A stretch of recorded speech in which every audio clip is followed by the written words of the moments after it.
So here we have the Audi A1 on a 13 plate. I'm going to start off by showing you around the outside of the car, and then we'll hop in and run through some controls on the inside.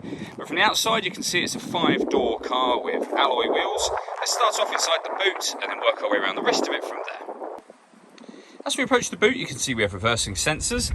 Plenty of boot space as well, along with that 60/40 split folding rear seat should you wish to increase this space even further. Okay, so we're just going to work our way back round to the front of the car, and then we'll hop in and run through some controls on the inside. But now that we've done a full circle of it, you can see it's in excellent condition the whole way round.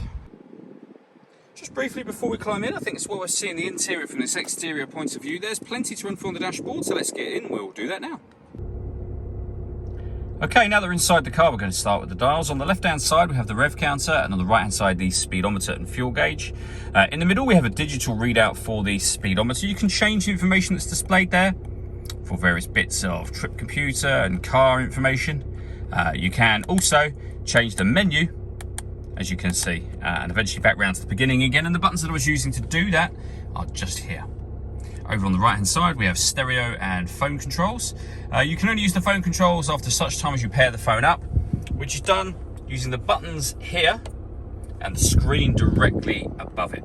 So you can see, for example, at the moment we are highlighting radio. You can go into the radio menu. You'll be able to see that we've got FM and medium wave radio. You can go back a step and then all the way back to the main menu. You can listen to your own music under the media heading just here. And again, there's a few ways of doing that, and they include auxiliary input and Bluetooth audio, so you can stream your music wirelessly, as well as making and receiving phone calls in the car.